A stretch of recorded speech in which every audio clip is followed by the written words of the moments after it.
In this video, I will share last-minute tips that you can use to help improve your IELTS score. So, let's begin.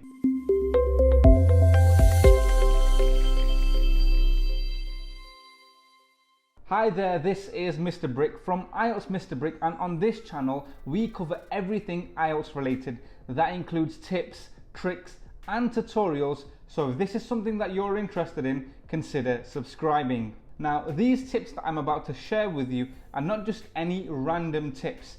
These are tips that will specifically help you in the last moments before your IELTS exam.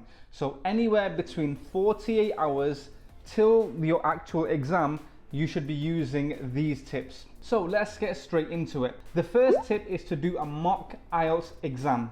Mock basically means practice. So you want to do a practice IELTS exam. That includes the listening, the reading and the writing exam. You don't need to do the speaking part just yet. Okay, so you want to do a practice exam 48 hours before your actual test, and also it will help you get used to the timings of the exam. When you sit in the actual exam, you will have to sit there for 3 hours. That's a lot of time. So if you can prepare yourself beforehand and get used to it, when it comes to the test date and you have to sit there, it will be a breeze for you. It will be easy because you would have already done this before. Now the next tip is, and I've mentioned this tip in many of my previous videos, and that is to surround yourself with the English language. Anywhere between 48 hours before till your actual test date, you want to surround yourself with the English language. Here's how you can do that. Only speak to people who speak English with you, okay? So that might include your university professor, perhaps you have an IELTS trainer or other people who you practice English with. Anyone who you only speak English with, try to speak to them a lot more than you normally do within the last 48 hours of your exam. Another way you can surround yourself with the English language is just listen to podcasts, listen to radios, read English articles, okay? If you do these things, if you try to surround yourself with the English language as much as possible, it will help you familiarize yourself for what is about to come, which is your exam. You can even make this entertaining for yourself by watching movies. Just make sure they are English movies. Now, my next tip is don't study, only revise, okay? Now, what's the difference between studying and revising? Well, when you study, you are learning new information, okay? So by now, you should have already learned all the new information that you needed to, including all your listening tactics, your reading skills, your grammar for your writing and speaking. Anything that you needed to learn, by now, hopefully, you should have already learned it. So your final 40 hours, you want to spend revising. That means going over the things that you've already learned. Try not to learn any new information in these final 2 days. The reason for that is that you don't want to cram new information in your mind, because it can take a long time for your mind to store new information. It is better for you to go to old information that you previously learned and just revise that.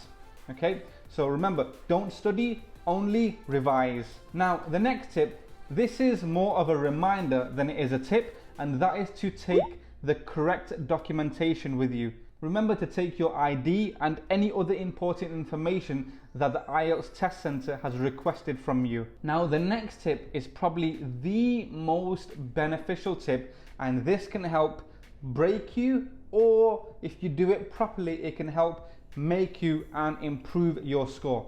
And that is to get comfortable with feeling nervous. Okay, now I've seen many videos out there where people have strongly suggested to don't feel nervous before you go to your exam. Well, how do you stop that nervous feeling? How does that even happen? When somebody tells you to stop feeling nervous, most of the times it actually makes you feel more nervous. So don't try to just get rid of your nerves. It is completely normal, it's completely fine for you to feel nervous before your exam. In fact, me as an IELTS trainer, if I were to sit the exam, I will probably still feel some type of nervousness, okay? It's completely normal, so just get used to it. So I'm about to tell you how you can familiarize yourself with this feeling. Like I said in one of my previous tips, if you do the mock test under exam conditions, you might feel a slight nervousness then, especially if you try to imagine yourself in the test center.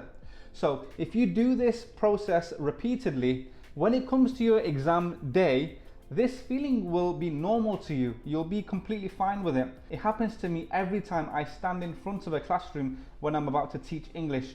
I've taught for many years, I've stood in front of students, and almost every time I stand there, I feel nervous. It's completely fine. And more importantly, the examiner, especially in your speaking exam, the examiner will know that you are feeling nervous. So don't worry about it, okay? If you get that feeling, it's normal.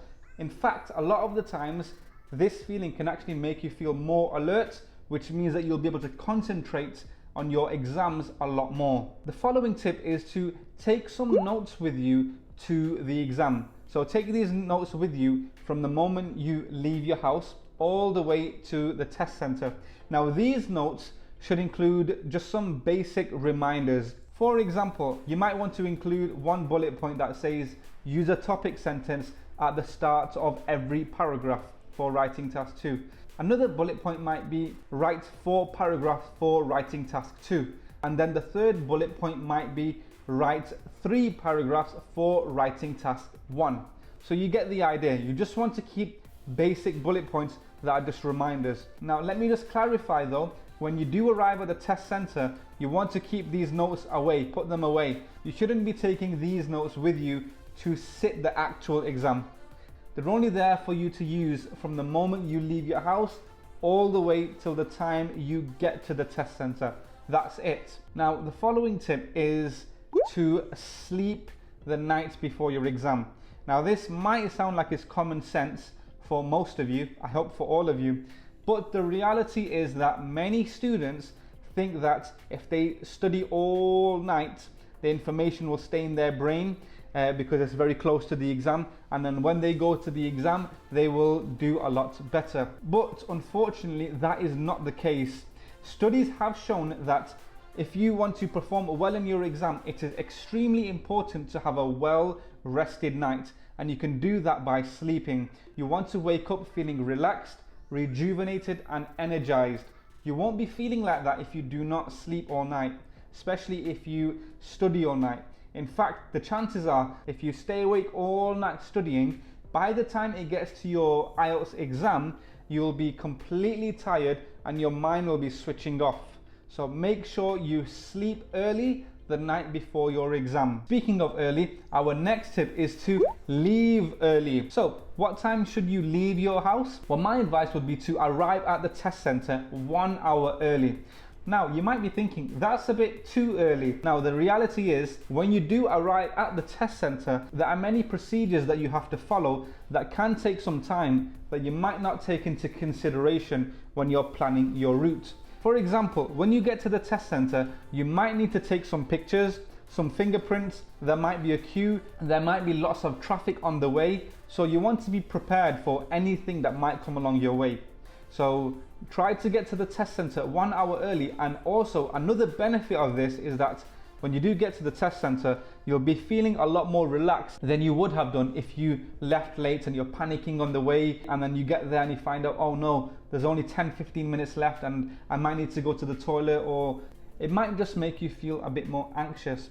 So try to get to the test center as early as possible. Now that brings us to the end of this video. If you benefited from this video, you might want to check out this video over here, which explains everything you need to know about the IELTS speaking exam. Also, don't forget to hit the like button, and I'll see you on the other side. Bye bye.